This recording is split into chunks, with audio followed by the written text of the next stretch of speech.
भगवान शंकर को बहुत कहा गया, बाबा अपने वेश को बदल लो, आपकी सास नाराज हो रही है। शंकर ने सुना और शंकर ने पहली बार पूछा, ये सास क्या होती है? लोगों ने शंकर की तरफ देखा, ब्याह करने के लिए जा रहे हो, सास को नहीं जानते?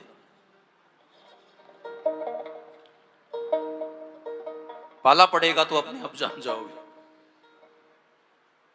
शंकर ने कहा कि वो दुखी क्यों हो रही है? आपके गले में सर्पों को देखकर उसे तो सौभाग्य मनाना चाहिए कि जिसके गले में काल को डालकर आया है वो इंसान कोई साधारण नहीं होगा, वो स्वयं महाकाल होगा। शंकर के गणों से कहा गया, आप बारात में आए हो, कम से कम बाराती जैसे लगने चाहिए तो। लेकिन आप जानते हैं शंकर भगवान जो हैं वो समष्टि चेतना के द्योतक हैं। और इन भाषाओं को तो शायद कोई सन्यासी ही समझ पाता है कि व्यष्टि समष्टि। जब कोई समष्टि चेतना का द्योतक हो जाता है, उससे जुड़ जाता है ना, तो शरीर के स्तर पर क्या हो रहा है ये उसका ख्याल ही नहीं आता है। भैया कपड़े ना पहनने से कोई परमहंस नहीं होता है, लेकिन जब अंदर से परमहंसता आ जाती है और जब बेकार सब गिर जाता है तो फिर कपड़े भी कब गिर जाते हैं ये पता भी नहीं चलता है। इसलिए आपको ऐसे साधु भी जीवन में देखने को, दर्शन करने को मिले होंगे। और अगर आप उनको कहो कि स्वामी जी आप कुछ नहीं पहनते हैं, तो फिर वो कहते हैं कि अरे भाई ये शरीर पर भी क्या कपड़े पर ऊपर कपड़ा चढ़ा है। जो आत्मा में ही रमण करते हैं, जिसको आत्मरति मिल गई। और याद रखना इस दुनिया में दो ही प्रकार के लोग प्रसन्न रह सकते हैं, या तो जो पूर्ण ज्ञान को उपलब्ध होकर आत्मरमण कर रहे हैं वो लोग, या फिर बिल्कुल पागल हो गए वो बिना कारण हंस सकते हैं। बाकी ये जो मिडिल के लोग हैं, बीच के लोग हैं, इनको तो बेचारों को पूरे जीवन में कहीं ना कहीं शिकायतें बनी रहती है। शंकर के गणों ने कहा कि हमको वेश बदलने की कोई जरूरत नहीं है, हम जैसे भी हैं हमें बहुत आनंद है। नाचहि गावहि गीत परम तरंगी भूत सब। बड़ा आनंद और उत्सव प्रकट हो गया है उनके जीवन में। तो हमने कल शंकर भगवान का दर्शन किया। जिस स्थिरता से श्रद्धा का जन्म होता है, उस श्रद्धा का पाणी ग्रहण विश्वास के साथ होना चाहिए। ये साधना के सूत्र हैं। अगर आप साधना के शिखर तक की यात्रा करना चाहते हो तो इन सूत्रों को हृदयंगम करो। हमारी अडिगता से, हमारी स्थिरता से जिस श्रद्धा का जन्म होता है, ये नहीं कि आज कुछ ने कल कुछ, उस स्थिरता से जिस श्रद्धा का जन्म होता है उसका पाणी ग्रहण विश्वास के साथ होना चाहिए। और फिर गोस्वामी जी महाराज तो ऐसे महान कवि हैं, ऐसे महापुरुष हैं कि वो आध्यात्म के साथ व्यवहार को भी निभाते हैं। ऐसा नहीं है कि केवल ये शंकर के विश्व रूप के ही हमको दर्शन कराए हैं, उन्होंने लोक व्यवहार को भी। अरे रामायण को अगर बारीकी से पढ़ोगे तो विवाह में गाली दी जाती है ना, हमारे शंकर जी के विवाह में गाली गाई गई थी, वो भी रामायण में लिखा है। गारी मधुर स्वर देय सुंदरी व्यंग वचन सुनावई। मेरे भाई बहन, आपको लोक को भी समझना है, लोक व्यवहार को भी समझना है। यद्यपि सत्यम लेकिन लोक विरुद्धम नाचरणीयम नाचरणीयम। ऐसा आचरण मत करो जो भले ही सत्य है लेकिन लोक के विरुद्ध है।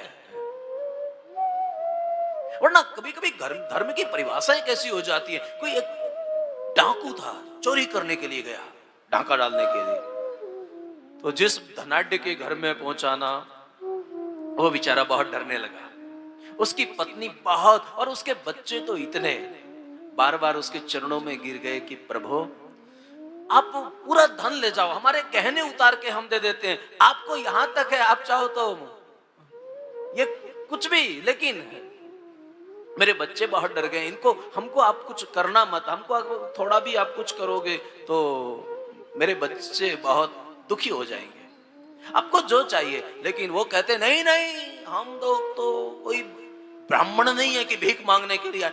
हम तो माने हुए इस क्षेत्र के, और हमारा डाकू का धर्म कहता है कि जिसको भी लेना है किसी के दया करके नहीं, उसको डरा के, उसको मार पीट के और 2-4 लात उसको मार देते हैं कि जब तक हम तुमको लाते नहीं मारेंगे, तब तक 2-4 घूंसे नहीं मारेंगे, तब तक हम लोग चोरी करके ले, क्योंकि हमारा धर्म है। और धर्म की जब किसी कोने में देख, किसी कोने में मजहबर होता है।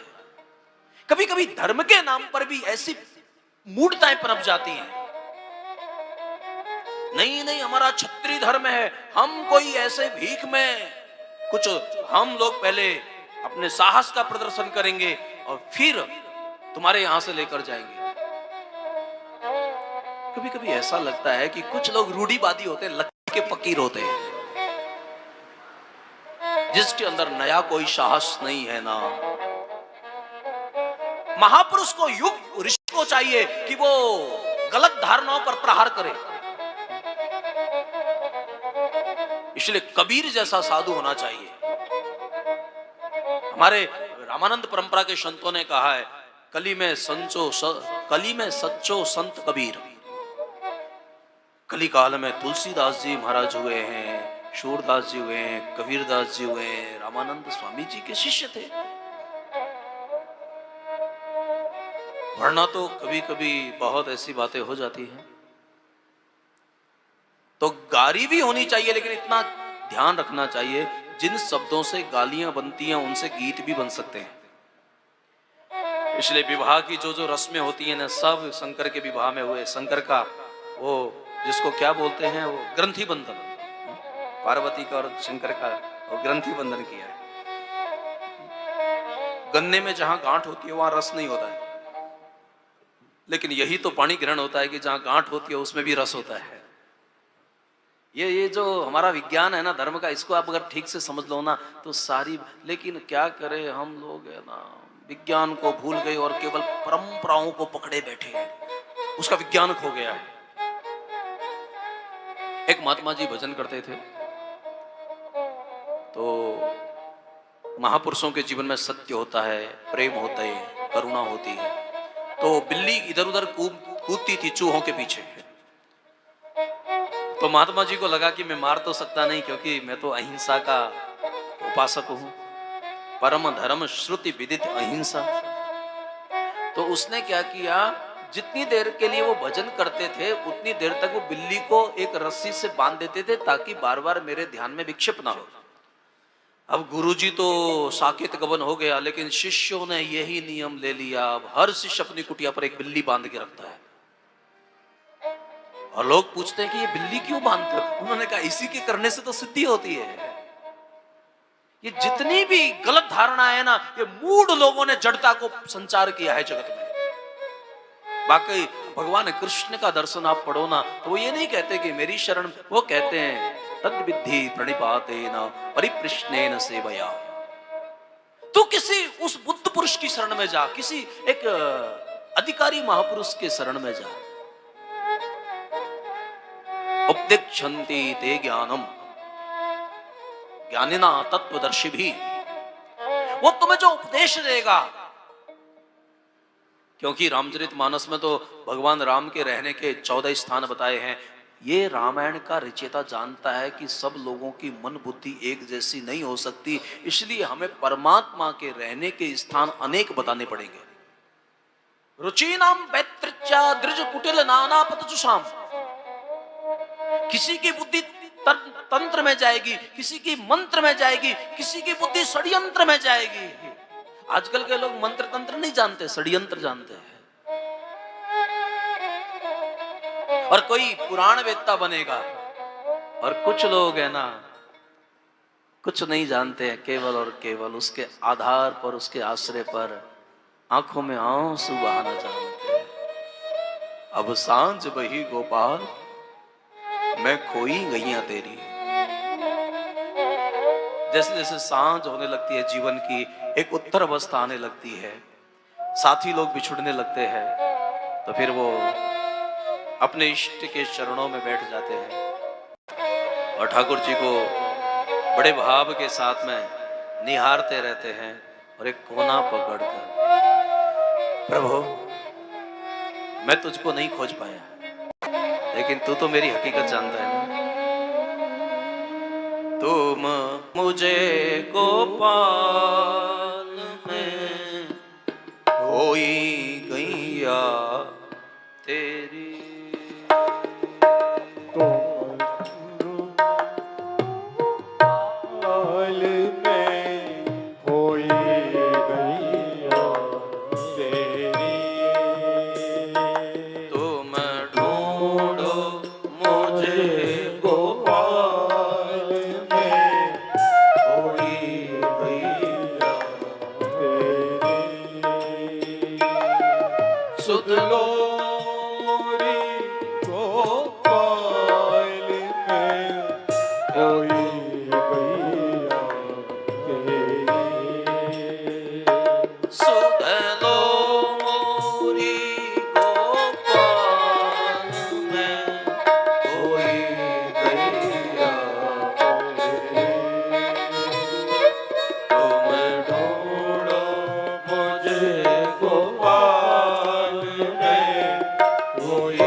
और उसका बाहर का भजन बंद हो जाता है और उसके अंदर का जप चालू हो जाता है, एक गहराई में पहुंच जाता है।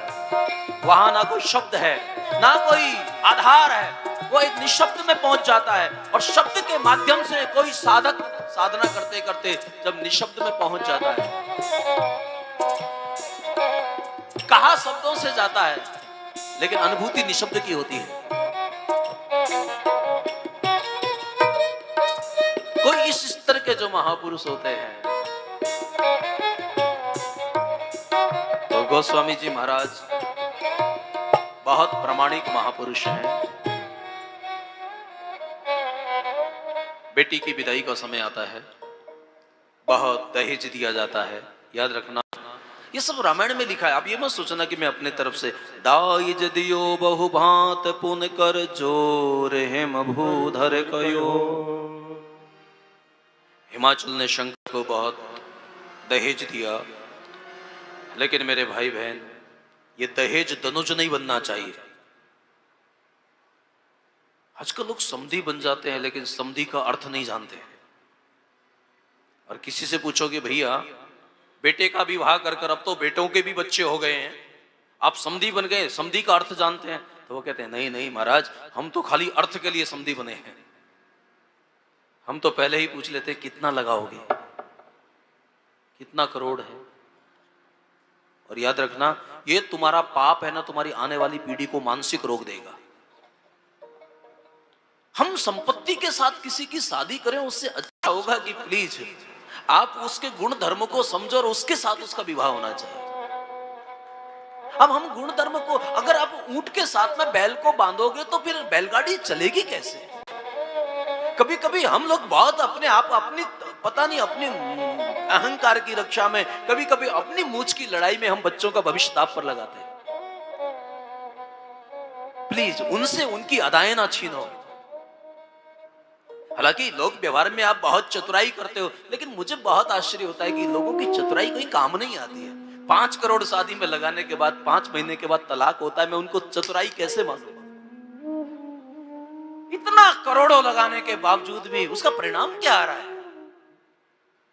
तुम भी तनाव में हो, दूसरे भी तनाव में, पूरा परिवार संपन्नता है लेकिन एक दूसरे के जानी दुश्मन बने हुए हैं। कोई किसी की बात सुनने को तैयार नहीं है, कोई किसी की गलती स्वीकार करने को तैयार नहीं है।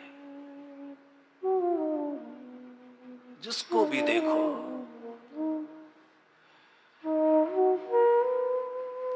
एक शिक्षक विद्यालय में बच्चों को पढ़ाता है, वहां अधिकारी लोग जांच करने के लिए आए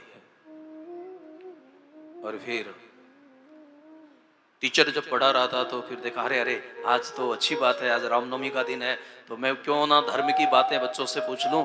ये कुछ धर्म की ही बातें, रामायण की बातें बच्चों को पढ़ा रहे हैं।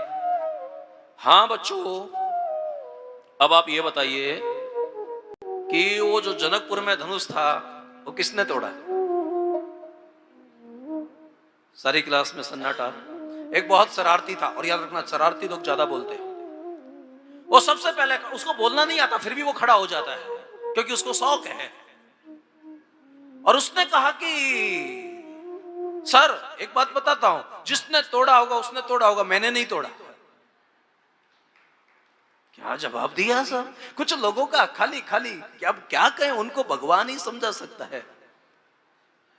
लोगों को बोलना तो आता है लेकिन कब क्या बोलना चाहिए ये सीखने में जिंदगी लग जाती है। अब फिर तो बड़ा आश्चर्य हुआ है, शिक्षक को जाके, अरे कैसा राम कथा पढ़ा रहे हो इन बच्चों को, इतनी रामायण सुनाने के बाद में इनको अभी तक ये पता नहीं है। आश्चर्य तो तब हुआ कि जो राम कथा पढ़ा रहा था वो शिक्षक कहने लगा, सर आपने सही पकड़ा, जो भी तोड़ फोड़ होती है यही करता है, जरूर इसी ने तोड़ा होगा। खाली पढ़ने वाले नहीं, पढ़ाने वाले भी। तब तो उसने अपना माथा पकड़ा, हद हो गई। यहां ना सुनने वालों की कमी है ना सुनाने वालों की कमी है, लेकिन जीवन में उतारने वाले। एचएम के पास गए, प्रधान अध्यापक के पास। उन्होंने पहले से जो आजकल आप जो सिस्टम आप सब जानते हो, आप हम सबसे ज्यादा व्यवहार में कुशल है। वहां टेबल पर पहले से भी चाय पानी नाश्ते का सारा प्रबंध था, जो होता है ताकि वहां रिकॉर्ड अच्छा बने। और फिर सर आप चाय ये लीजिए, नाश्ता हमारे यहाँ का स्पेशल है, हमारे यहाँ की फेमस दुकान है उसका मंगाया हुआ है। और वो सब लेते लेते वो भी कोई कम नहीं था। और उसने पूछना वही था कि कुछ भी है आपके यहाँ, जो भी है। मैंने देखा यहाँ सरकार ने बहुत पैसा लगाया है, बहुत अच्छी बिल्डिंग बनाई है, बहुत सारी सुविधाएं दी हैं, ये सब किया है, लेकिन तुम्हारे यहाँ बच्चे इतने दिनों से धर्म का पाठ पढ़ते हैं, अभी तक उनको जब सारी बातें की तो प्रधानाध्यापक भी कहने लगा, सर आप जानते ही हो आजकल समाज में कौन इन बातों को पढ़ना चाहता है। अब मैं तो आपसे हाथ जोड़ के कहता हूँ, आप इसको कोई ज्यादा मुद्दा मत बनाओ, अगर तोड़ भी दिया होगा तो हमारे यहाँ बड़े ही बहुत हैं, छुड़वा देंगे महाराज। कहने का मेरा मतलब है सब गलती कर रहे हैं लेकिन गलती स्वीकार करना कोई नहीं चाह रहा है। समाज को कहां तक पहुंचा दिया। अरे साहब पुराने जमाने में लोगों के पास पैसा नहीं होते थे, छोटे छोटे कच्चे घरों से बेटियां विदाई होती और फिर भी 70 साल साथ जीते थे। और दोनों में कितना साहब वो जमाना, भले यहाँ मैं मानता हूँ हमारे राजस्थान के जो बुजुर्ग माता पिता होता है, 2 बर्तन है तो कभी कभी भिड़ जाते हैं, भले ही कुछ भी हो जाता है, लेकिन फिर भी उनकी पति श्रद्धा देखो आप। अब देखना कभी राजस्थान के देहातों में जाना साहब, और मैंने तो जो गांवों में खेतों पर पति काम करता रहता है, पता नहीं क्या घनघोर का दिन आया। मेरा तो यहाँ फसल तैयार, मैं तो खेत पर जाता हूँ और वो बेचारा चला जाता, और यहाँ माता जी वो पूजा पाठ में इतना लंबा कर देती है, 1:30 बज जाते हैं और वो बार बार झांकता है कि कोई मेरा भोजन लेके आए। अब देखना कभी कभी हमने ना साहब महलों में संपन्नता बहुत देखी, लेकिन खेतों में जो आनंद देखा है ना, ये जो देश है ना सच में बहुत भावनाओं में जीता है। बैलों के गले में जब घुंघरू श्रावण का राग सुनाते, गम कोसों दूर हो जाते। मेरे भाई बहन, भगवान करे आप और संपन्न करें और आगे बढ़ें, लेकिन पतन को प्रगति मत समझना। ये जो दहेज रूपी जो धनुष हो गया है, और पता नहीं लोगों को क्या प्रदर्शन हो गया है। याद रखना मेरे भाई बहन, आप वैसे तो मुझे पता है आप अपने मर्जी के करने वाले हो, लेकिन फिर भी अगर कोई ऋषि बुद्धि या साधु बुद्धि समझ में आ जाए ना, तो तुम दर्शन में प्रदर्शन मत करो। अगर हो सके तो दर्शन के अंदर प्रदर्शन मत करना, प्रदर्शन के अंदर दर्शन करना। जिस दिन आप प्रदर्शन के अंदर दर्शन करने लगोगे ना, तो मैं फिर आपको कह पाऊंगा कि आपके अंदर का धर्म सद रहा है। तुम बाहर से भले ही लोग आपको भगत कहें या ना कहें, लेकिन तुम्हारे अंदर का दैवत्व जाग रहा है। वरना तो मैं आपको ही पूछता हूं कि रावण जो था किसका भक्त था? हर व्यक्ति बता देगा। कितना बड़ा विद्वान था, शंकर का भक्त था। लेकिन कभी कभी मुझे भी अकेले में ऐसे विचार आते हैं कि शंकर को, अरे साधारण फूलों की बात छोड़ो, मस्तक चढ़ाने वाला व्यक्ति और शंकर भगवान का जटाटवी गलत ज्वलम गाने वाला इतना पहुंचा हुआ व्यक्ति भी, और शंकर जैसा समर्थ गुरु भी, जो त्रिभुवन का गुरु है, केवल एक रावण का गुरु नहीं, राम का भी गुरु है, जो पूरे त्रिभुवन का गुरु है, लेकिन फिर भी बड़े आश्चर्य की बात है कि शंकर जैसा समर्थ गुरु भी अपने रावण जैसे शिष्य के अंदर दैवत्व पैदा नहीं कर पाया। कहां दैवत्व को जगा पाए?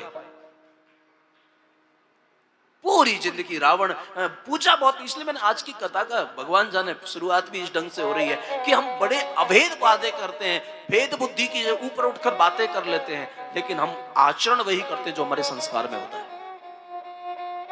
इसलिए बार बार ये जो रामचरितमानस है ना, ये संस्कार पीठिका है, आपके संस्कारों के शोधन के लिए है, आपको भयभीत करने के लिए नहीं है कि कथा में नहीं आओगे तो हनुमान जी गोटा मारे। ना ना ना, ना। मेरा धर्म इसी स्तर का हो भी नहीं सकता है। भक्ति में भाव होना चाहिए, भय नहीं होना चाहिए। बाकी एक स्तर के लोगों को डरा के काम करना पड़ता है, मैं इसका पक्ष हूं। भय बिन होए ना प्रीत, स्वयं राम जी ने कहा है, लक्ष्मण मेरे बाण को लाके दो। लक्ष्मण बाण सरासन आनु, सोखों बारिद विषक कृषानु, सट सन विनय कुटिल सन प्रीति। मुझे पता है किन लोगों को भूत के नाम पे डराना चाहिए, किसको गंडे के नाम पे डराना। ये इतना बचपन से भटक रहा हूं, ऐसे ऐसे महापुरुषों के चरणों की रज ली है, तो ऐसा तो नहीं है। मैंने बहुत तांत्रिकों का संग किया है, लेकिन याद रखना, जितना धोखा वहां पाया ना, शायद ही दुनिया में कहीं धोखा होगा।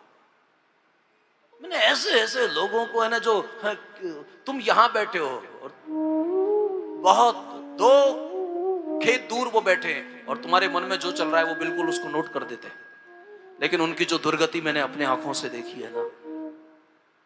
शायद हमारे तिवारी जी आए हैं, कानपुर के आसपास रहते हैं, उन्होंने रामफल तिवारी जी का नाम सुना होगा। खैर जाने तो वो बहुत ज्यादा किसी का नाम इतना वो नहीं करना चाहिए। मेरे भाई बहन, तुम्हारी साधना पर कभी कभी मैं बहुत खुश होता हूं, लेकिन मुझे तुम्हारी बुद्धि पर, क्योंकि तुम्हारी जो संस्कार है ना, फिर इतनी कथा और इतने ज्ञान और वेद और उपनिषदों की बातें आप बोल देते हो, लेकिन आपकी जो वही वाली बात पर श्रद्धे राम, हमको परमहंस रामकृष्ण याद आते हैं कि चील बहुत ऊपर उड़ती है लेकिन उसकी दृष्टि मरे हुए ढोरों पर होती है। हमारी जो बातें हैं वो बहुत ऊंची है, लेकिन हमारा वास्तविक धरातल क्या है? इसलिए कभी कभी यहां गाना पड़ता है, देते हैं भगवान को धोखा, इंसान को क्या छोड़ेंगे। अगर आपका उद्देश्य अच्छा है ना, तो मैं बहुत स्पष्टता के साथ गोविंद देव जी के चरणों में निवेदन करता हूं कि तुम्हारा भोजन करना भी भजन है। भजन किसी क्रिया का नाम है, ये साधारण लोगों को समझना चाहिए, लेकिन एक स्तर पर जाने के बाद में हम भजन नहीं करें, हम जो भी करें वही भजन बनना चाहिए। ऐसे इन महापुरुषों ने हमको यही सिखाया है बचपन से। अब जब स्वामी जी का आशीर्वचन सुनोगे तब आपको पता चलेगा कि ये महापुरुष ये बहुत अनुभव करते हैं। और याद रखना, उन्होंने बचपन से कहा कि बेटा किसी को साधन में लगा हुआ है तो साधन का विरोध करके साधन छुड़ाना मत। हम साधन का कभी भी, कोई भी अच्छा समझदार साधक साधन का विरोध नहीं करता है, लेकिन कभी कभी जब साधनों को तुम बहुत गलत ढंग से समझ लेते हो ना, तो किसी बुद्ध पुरुष को, किसी विवेकी पुरुष को तुम्हारे ऊपर तरस आता है। अब क्या बताएं, ऐसी ऐसी धारणाएं लोग पैदा कर लेते हैं। मेरी दुकान में किसी ने कुछ करा दिया, दुकान में नहीं कराया, तेरे दिमाग में हो गया है कुछ।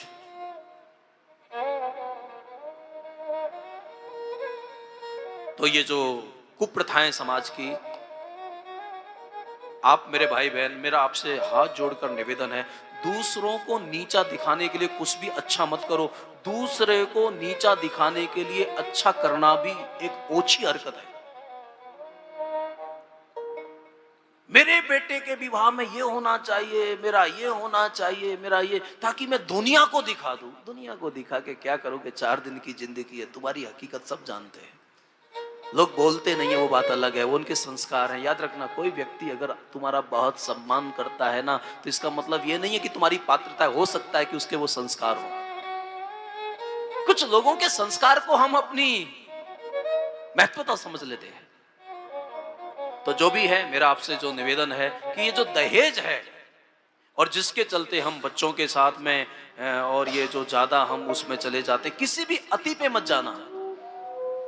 बाकी मैं ये नहीं कहता कि आप अपना इन चीजों का व्यवहार, हमारे रामचरितमानस में सब चीजों की मर्यादा है। शंकर के विवाह में बहुत दहेज दिया गया, और फिर आप जानते हैं कि बेटी का और पिता का जो संबंध होता है ना, बेटी की जब विदाई का समय आता है तो बाप रोता है, भले ही बोल नहीं पाता है। बाप जब कन्यादान करता है ना, तो केवल उसके हाथ में पानी नहीं होता, उसके आंखों में भी पानी होता है। इसलिए मेरे भाई बहन, इन संबंधों को समझिएगा। हर बेटी को बाप होता है, लेकिन जरूरी नहीं कि हर बाप को बेटी हो। कन्या को बोझ मत मानो, समाज की व्यवस्था ऐसी करो ताकि तुम्हारी कन्या के लिए हमको उसको जन्म से पहले उसकी भ्रूण हत्या ना करनी पड़े। और फिर मां मैना ने पार्वती को विदा करते हुए विधाता को दोष दिया कि हे विधाता, तूने नारी को क्यों बनाया? अगर नारी को बनाया तो नारी को इतना पराधीन क्यों रखा? बचपन में पिता के अधीन, जवानी में पति के अधीन, और बुढ़ापे में पुत्रों के अधीन। और पराधीन को तो सपने में भी सुख नहीं होता है। कत विध सृजी नारी जग माही, कत विध सजी नारी जग माही, पराधीन सपने सुख नाही, पराधीन सपने सुख बचपना। मेरे पिता की मर्यादा को, इज्जत को कोई कुछ बोले नहीं, पूरा बचपना उसका उसके ध्यान में निकल जाता है। मेरा पति बहुत खुश रहे, बस इसका जैसा भी स्वभाव है, ये ज्यादा नाराज ना हो। पूरी जिंदगी वो पति के दुपे, पूरी जवानी उसके लिए निकल जाती है। और जब बुढ़ापा आता है ना, तो मेरे बच्चों में आपसी विवाद ना हो, बच्चों के बच्चे आपस में बोलना बंद ना करें, सारी बहुएं आपस में एक साथ में देखूं, इस चिंता में माँ कभी स्वयं अपने लिए नहीं जी पाती है। वो अपनी जिंदगी कभी नहीं जी पाती है, खाली तुम्हारे लिए वो अपनी पूरी जिंदगी को बर्बाद कर देती है। और हम उसके इतने बड़े बलिदान को केवल एक मखौल समझते हैं। इसलिए मेरे भाई बहन, मेरा आपसे निवेदन है कि माताओं की भावनाओं को व्यर्थ मत समझना। जो जिस व्यक्ति से उसकी माँ खुश नहीं है ना, याद रखना, उसकी पूजा को परमात्मा भी स्वीकार नहीं करता है। आप ऐसा दिखावा मत करना, यहाँ माँ रोती रहे और मंदिर में जाकर अगर 100 का नोट चढ़ाने लगो ना, मेरे भाई बहन, ये भक्ति नहीं, ये भ्रांति है। अब भ्रांति को भक्ति मानते हो, ये आपकी नासमझी है।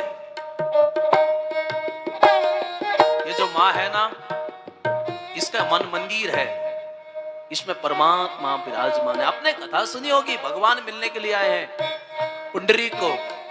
उसने कहा मेरे पास अभी समय नहीं, वहां खड़े रहो बाहर, मैं अपने माँ बाप की सेवा में हूं। ठाकुर जी कमर पर हाथ रखकर खड़े थे। आज भी जाइए पंढरपुर, माँ बाप की जो सेवा करता है ना मेरे भाई बहन, इनको बोझ मत समझो और ऐसा कुछ मत करो, वरना माँ बोलती नहीं है। मैं कभी कभी कहता हूँ, बहन के कई, माता, ये नारी के कई रूप होते हैं। एक बेटी का रूप होता है जो हम नव दुर्गाओं में पूजन करते हैं। याद रखना, बुद्धि इतनी शुद्ध होनी चाहिए, बेटी किसी की भी हो, आखिर वो बेटी है, चाहे वो राजस्थान की है, चाहे पूरे भारत की है, चाहे पूरे विश्व की है, बेटी हमारे लिए बेटी होती है। हमारी बुद्धि थोड़ी सात्विक। आजकल क्यों लोगों को डर लग रहा है और लोग क्यों इतने आसुरी भाव में आ गए हैं? ऐसा माहौल तो राक्षसों के काल में भी नहीं था जो आजकल सुनने को मिलता है। कहीं कोई घायल ना हो जाए, किसी पायल की अस्मिता को कोई आंच ना पहुंचे, ऐसा क्यों हो गया समाज? ये मैसेज क्यों गया है?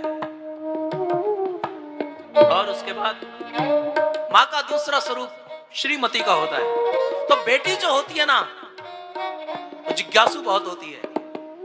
जब भी पिता के पास होती है, अपनी माँ के पास होती है, पूछती बहुत है, छोटी छोटी बातों को पूछती रहती है। मम्मी ये ठाकुर जी की आरती क्यों करते हैं? मम्मी हम कथाओं में क्यों जाते हैं? हम ये क्यों करते हैं? माँ, बेटी जो होती है ना, जिज्ञासु होती है।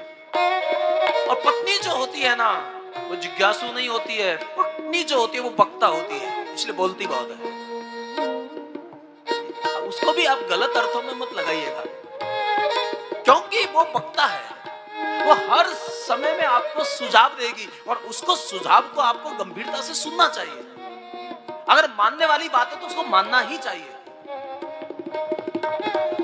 कोई भी रावण गलत जाने लगता है तो हर मंदोदरी समझाती है, रावण तू सीता को साधारण मत समझे, किसी की नारी पर इस ढंग से उसका हरण करना ये तेरा कर्म अच्छा नहीं है। लेकिन कभी कभी रावण की मानसिकता के लोगों को अपने ऊपर बहुत अहंकार होता है, वो मंदोदरी की बातों को अनदेखा कर देती है। कभी ना कभी कोई ना कोई तारा जो होती है वो बलि को समझाती है, लेकिन बाली उसकी बातों को समझ नहीं पा रहा है। और मेरे भाई बहन, बेटी जो होती है वो जिज्ञासु होती है, पत्नी जो होती है वो बहुत अच्छी प्रवक्ता होती है, ये तो आप सबका अनुभव भी है। और माँ जो होती है ना, वो सन्यासिनी होती है, इसलिए मौन बहुत रहती है। जब 2 बेटे होते हैं या 4 बेटे होते हैं और उनमें से अगर 3 बेटे खुश हैं लेकिन एक गरीब रहता है और उसको लेकर विवाद हो जाता है, तो आपको पता है ये लोग तो लड़ झगड़ के अपने अपने कमरों में चले जाते हैं, लेकिन माँ पूरी रात जागरण करती है। वो जाए तो जाए कहाँ और किसको कहे। इसलिए माँ का एकांत जो होता है ना, भगवत आराधना में जाता है। सच में अगर मेरा वश चले ना, तो देश की बुजुर्ग माताओं को सन्यासी का दर्जा मिलना चाहिए। उसको सन्यास लेना नहीं पड़ता है। एक अवस्था में अगर उसकी वृत्ति उस स्तर की है तो याद रखना, आप सुनने में गलती मत करना। मैंने कुछ माताओं को देखा जिनके भेष में सन्यास नहीं होता है, लेकिन उनकी वृत्ति में सन्यास होता है। उनके अंदर जाके देखो कितनी क्षमता हो जाती है, कितना गंभीर हो जाती है। वो थोड़ी थोड़ी देर में आंखें बरसती रहती है। ये जो वियोगिनी भक्ति है ना, इसलिए मेरे भाई बहन, सबसे बड़ा यही पूजा पाठ है। आप भगवान की कथा करते हो, आप अच्छे काम करते हो, मैं आपकी बहुत प्रशंसा करूं, मैं आपको बहुत साधुवाद